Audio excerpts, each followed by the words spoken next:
Já estamos de volta com o Hora Geral Especial Final de Ano. Estamos conversando com o pastor Natalino, do Ministério Evangélico Cristo é a Resposta. Pastor, eu deixei uma pergunta no bloco anterior. O senhor fez uma explicação a respeito da importância, segundo a Bíblia, do Natal, do nascimento de Jesus.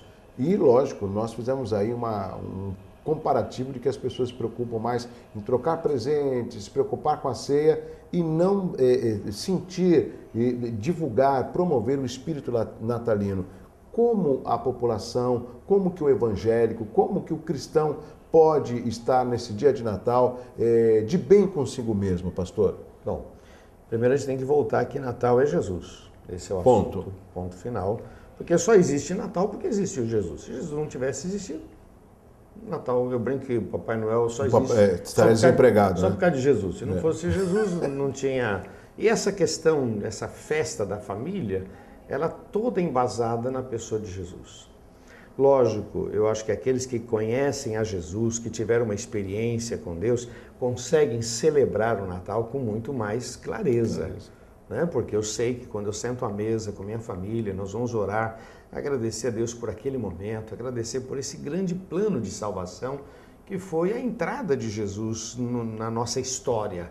Né? Jesus entrou e entrou para ficar, entrou para salvar, entrou para justificar, para ser o Cordeiro de Deus que tira o pecado do mundo. Então, celebrar o Natal é a gente voltar o coração para as coisas de Deus. É evidente que quem não conhece Jesus vai celebrar o Natal, que é isso, é troca de presente, é comer peru, pernil, bacalhau, cada um dentro da sua cultura vai comer o que acha melhor. Nós também comemos bacalhau, também comemos, mas nós focamos nessa grande bênção que foi a entrada de Jesus e a maneira, né? De repente uma mulher, uma moça virgem, uma moça de uma conduta, de uma postura, o próprio José, eu chamo isso de pessoas escolhidas, foi a dedo. Por Deus. Foi a dedo, não foi qualquer mulher, não. Foi Maria, foi José. Até o nome, né? Maria e José, quer dizer, uma coisa bem comum, né? Então, duas pessoas muito importantes, com muita seriedade, que viveram esse momento para que Jesus pudesse ter o seu crescimento, depois se tornar o Salvador de fato. Para que o nosso telespectador, lógico que o público evangélico tem essa informação, mas para o cristão, para aquela pessoa que ainda não tem uma religião, em que parte da Bíblia é contada essa história para que o nosso telespectador do Hora Geral possa se aprofundar nessa leitura, pastor? Eu acho que a leitura assim, mais clara para a gente poder entender está em Lucas capítulo 1 e capítulo 2, que é onde eu estou aberto aqui, onde está muito mais claro a experiência de Maria. Mas Mateus capítulo 1, ele também começa falando sobre a genealogia de Jesus e fala da experiência, tanto Maria, aí fala da experiência de José, o sonho de José, quando José pensava em abandonar Maria, e aí aparece um anjo e diz para ele, não, o que ela está falando é verdade. O que ela vai gerar realmente é o Cristo, é o santo, o nome dele tem que ser Jesus. Então, tudo isso se resume no capítulo 1 de Mateus. Agora, Lucas não, Lucas ele trata um pouquinho mais, capítulo 1, capítulo 2, vai tratando tanto da experiência de Maria, o nascimento de Jesus, os pastores, tudo isso que a gente vê de pastores, coral, estrela, tudo isso a gente encontra no livro de Lucas. Capítulo 1 e capítulo 2. Pastor, um outro comentário, o que eu ouço de algumas pessoas, que o entendimento na leitura da Bíblia às vezes se torna difícil porque algumas palavras não são palavras normais que nós usamos no dia a dia, né? Como que a pessoa que não tem o conhecimento da palavra, não consegue interpretar aquilo que lê, como que ela pode fazer a primeira leitura? Ela tem que estar com o dicionário do lado, ela tem que fazer umas perguntas e entregar para o pastor ou para os obreiros, presbíteros. Como poder entender melhor? Porque, a meu ver, quando a gente está com uma leitura e essa leitura ela é assimilada, eu quero ler mais. Né? Esse é o meu entendimento. Bom, primeiro a gente precisa entender o seguinte, a palavra de Deus, ela é um livro espiritual.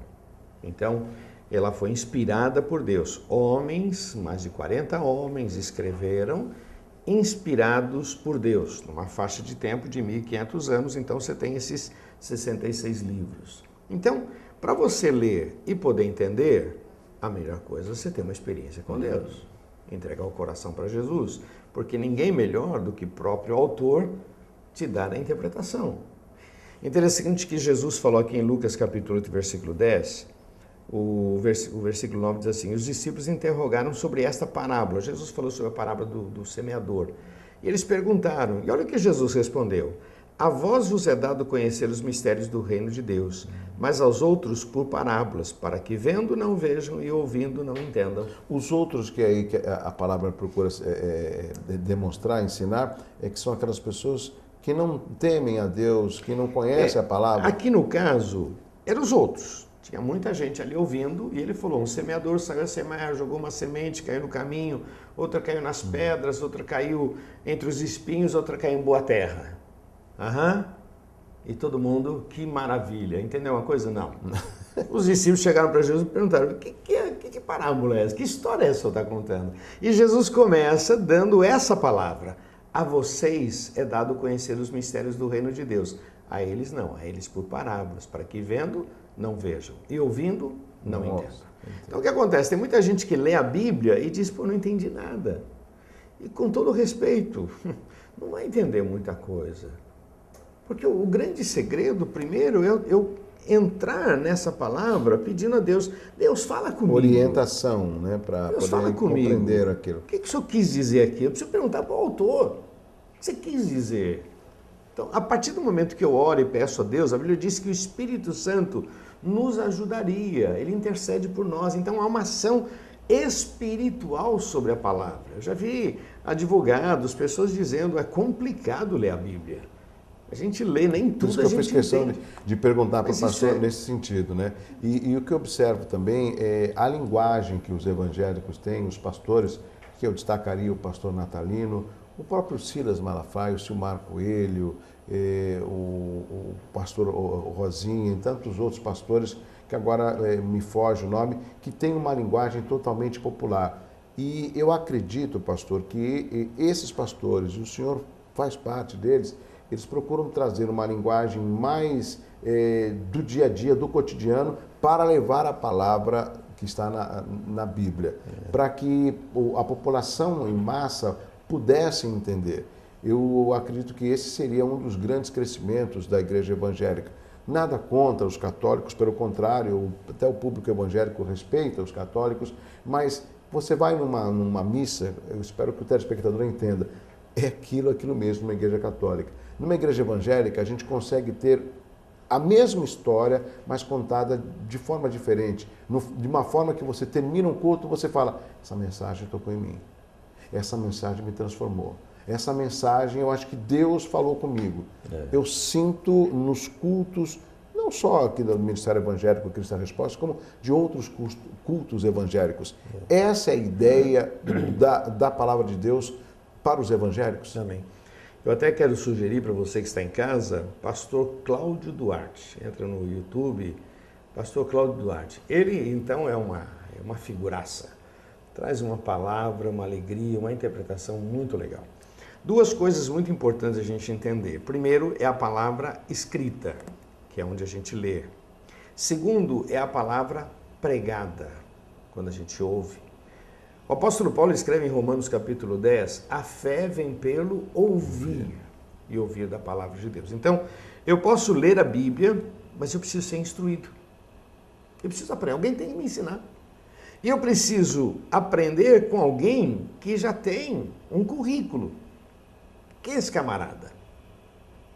Qual é a vida dele? Eu gosto de dizer o seguinte, se você vai no médico e você descobre que esse médico está separado da mulher, que o filho está nas drogas, você vai dizer, olha, que pena, coitado, né? Mas é um bom médico. Eu vou no médico. Agora, você aceitaria numa igreja chegar lá e descobrir que o pastor está separado da mulher, filho nas drogas? Vocês vão. Não, peraí, que exemplo é esse? Não. Então, não aceito. A vida do pastor tem que estar muito ligada à sua...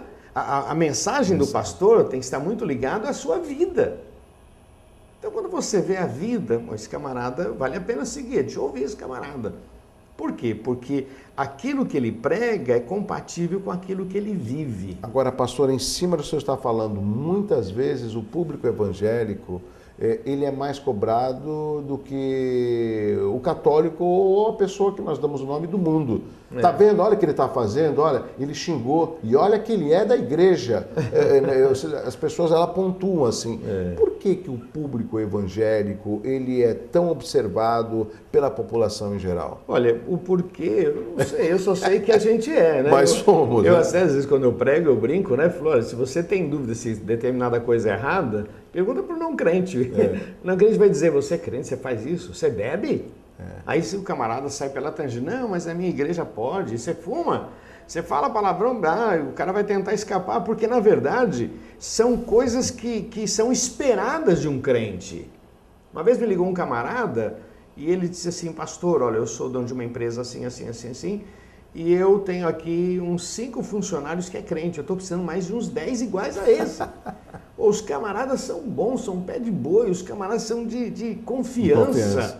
Bom, eu fiquei muito feliz. Aqueles 5 lá deram um testemunho, porque isso é uma exigência, deveria ser dever de todo mundo, mas existe uma cobrança em cima da gente. E de certa forma isso é bênção, porque a gente tem que andar. Eu vou trazer um assunto muito rapidamente, não sei se o pastor vai conseguir fazer o link aí, a ligação.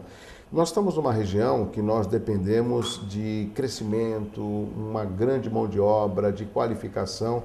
E nesse ponto, pastor, o que eu vejo? Muita gente desempregada. E muita gente, acredito pelos atendimentos que o pastor Natalino faz, mais ou menos assim, pastor, eu estou desempregado há 6 meses, há 1 ano, eu não sei o que fazer. E acredito também que ele chega no final, pastor, Deus pode me ajudar? Ou seja, às vezes transferindo aquilo que a pessoa não tem para uma força divina, seja Jesus, seja Deus, que tenha alguma força transcendental que possa modificar. O que o senhor falaria para essas pessoas? Porque todos nós somos capazes. Mas por que que aquele é mais ágil, aquele é mais perspicaz, aquele é mais regrado em detrimento de outros? Tem pessoas que são mais entusiasmadas, são mais para cima, partem, vão lutar. Né? Como diz a música, quem sabe faz a hora, não espera acontecer. Então tem pessoas que são mais assim. E existem situações que a gente percebe que é espiritual. O camarada é esforçado, lutador, mas parece que as portas não se abrem. Então, vamos orar, pedir a Deus misericórdia, pedir sabedoria. Né? Às vezes você está focando no lado errado. Né? Você está querendo trabalhar numa certa atividade. Eu brinco às vezes alguns que perdem emprego e às vezes perde emprego e fica desesperado. Meu Deus, perdi emprego. Não, para e pensa. Para e pensa. Se você perder o emprego, você não tem potencial para coisas maiores. Então, muitas vezes, quando meu genro começou a trabalhar numa multinacional, eu disse para ele, você está ganhando para aprender. Porque a tendência da pessoa é ganhar para trabalhar. Então, ele trabalhou. Para sustentar. Aí o que acontece? Em pouco tempo ele já está desanimado, que ele gostaria de ganhar mais, papapá. Não, para um pouquinho, você está ganhando para aprender. Então, aprenda tudo. Vai sugar, tem que saber. Porque se amanhã você perder emprego, você faz. Pastor, um outro aspecto, vamos falar um pouquinho mais sobre o Ministério Evangélico Cristo a Resposta. A gente já acabou falando da igreja infantil. Tem a Operação Vida, que é comandada pelo pastor Silvio, na Conselheiro Neves, e outros núcleos dentro do Ministério Evangélico Cristo a Resposta. E o que nós temos observado é o crescimento do Ministério Evangélico Cristo a Resposta. E quando a gente fala de crescimento, eu pelo menos penso assim, a gente começa a ficar preocupado, porque tem cultos aqui aos domingos, por exemplo, que tem auditório 1, auditório 2, telão, e às vezes não atende essa demanda. O que o senhor acredita o crescimento do Ministério Evangélico Cristo a Resposta? É a palavra de Deus? É um número muito grande de pessoas que procuram ajuda através da sua família, pessoas que estão desesperadas e que encontram na igreja evangélica uma sobrevida, uma solução para poder resolver os seus problemas, por exemplo? O livro de Atos, capítulo 2, conta sobre o crescimento da primeira igreja, chamada Igreja Primitiva. E ali ele me dá uma visão muito legal. Diz assim que eles pregavam a palavra, eles viviam em comunhão, eles louvavam a Deus, eles caíam na graça e o Senhor acrescentava a cada dia. Então, para mim, o grande segredo é falar de Jesus. Não existe outro assunto, é Jesus. Automaticamente, nós não somos uma igreja, nós vamos fazer o social porque assim nós vamos ganhar o céu. Não, nós fazemos a parte social por convicção, porque na verdade a gente ganha o céu por ter Jesus como Senhor e Salvador. Mas, por exemplo, nós temos um trabalho que eu amo demais, que é o Operação Vida, que é um trabalho com morador de rua e com drogados e tal.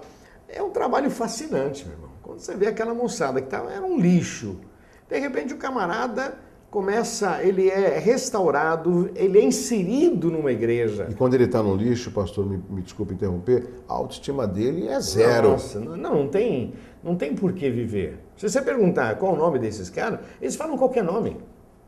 Eles não precisam de nome. Qual é o seu nome? O que vier na telha. Eles falam qualquer nome, eles não precisam, sua identidade, não precisa de identidade, não sou ninguém. Aí você vai trabalhar, levantar, e nossa preocupação não é tirar o cara da rua. Nossa preocupação é colocar Jesus, porque se o interior dele for limpo, a parte de fora é muito mais fácil. Às vezes você dá um banho no camarada, mas o coração continua sujo. É como hoje, a gente diz, uma porca, né? Você dá um banho, mas não mudou a natureza, quando vê a lama, volta para a lama. Volta na hora. Então, nós trabalhamos muito com essa questão interior. Agora, quando internamente está limpo, externamente é consequência. Por quê? Porque ninguém gosta de viver na lama, ninguém gosta de viver humilhado, ninguém gosta de ser desvalorizado. Como a nossa Operação Vida é separado da igreja, lá a gente trabalha com eles, tipo lixo, a gente vai restaurar esses caras. Quando eles chegam aqui na igreja, a nossa igreja é uma igreja grande, uma igreja que tem muitos médicos, tem muitos advogados, muitos engenheiros, quer dizer, tem toda uma classe, professores, tal. Quando esse camarada chega a entrar nesse grupo aqui... Tipo de uma ressocialização. Ele já vem para uma ressocialização de um grupo muito bem estruturado. Então, ele não entra como troféu. Eu não faço isso, e nós não fazemos isso. Olha, esse camarada aqui era morador de rua. Não. Se ele quer contar, ele se insere. Se ele quiser contar, ele conta. Exatamente. Mas nós não vamos usar isso como troféu. Isso é interessante. Ele vai entrar como irmão. Ele é irmão. E ponto final. Ele é irmão. E o resultado sempre é o melhor possível, pastor. Douglas, é uma coisa fascinante. É uma coisa. Você vê esses camaradas, você vê esses caras sendo transformados. Agora, pastor, tem um outro aspecto. Estudando, fazendo faculdade. É uma coisa linda. Nossa, coisas que eles não imaginariam que alcançariam. Não, restaurando as famílias, os lares. Douglas, é uma coisa... Agora, pastor, a par disso, nós tivemos um mês triste, o fato daquele médico que foi brutalmente assassinado quando saía do Hospital na Costa, o Dr. Marco Antônio Loss, aquele canadense, empresário agrícola, que foi também assassinado na Anchieta, um outro morador de Osasco que veio aqui para alugar uma casa para o Réveillon e foi assassinado, ou seja, a banalização da vida. Por nada a pessoa é assaltada, você dá a carteira e o marginal chega, acaba com a sua vida.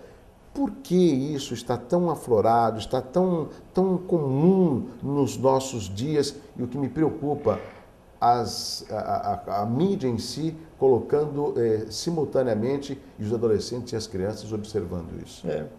A Bíblia diz que o homem é mau desde a sua meninice. Essa natureza maldosa, ela acompanha muito a gente, né?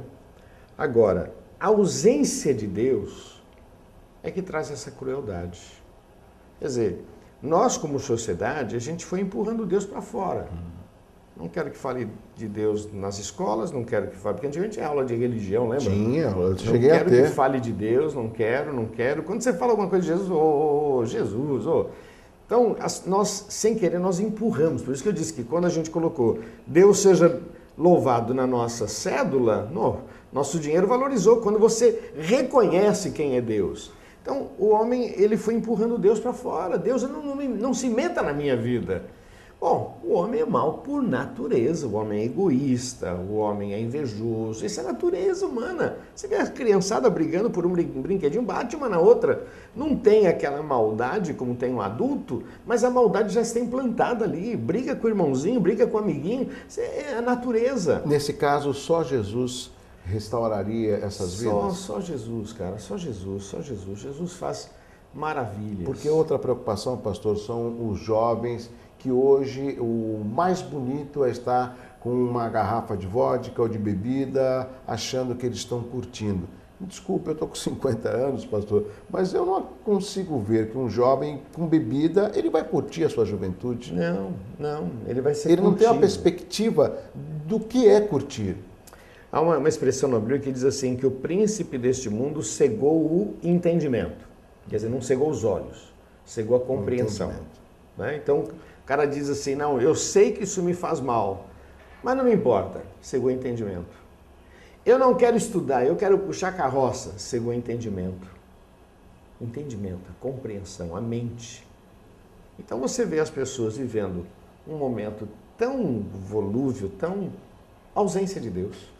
Pastor, eu vou chamar um rápido intervalo, mas na sequência nós vamos conversar sobre a programação. Estamos no Natal. Será que hoje vai ter algum culto especial? Será que o coral vai se apresentar? E no Réveillon, como é que faz? Vai ter também uma programação especial? Eu não sou da Cristo a Resposta. Eu posso participar dos cultos? Quando que acontecem os cultos? Onde que fica a igreja? Tudo isso, o pastor Natalino, além, lógico, de uma mensagem que ele já está preparando, pedindo aí direcionamento para ele passar aos nossos telespectadores no Hora Geral aqui na Santa Cecília TV. É muito rápido, eu volto já.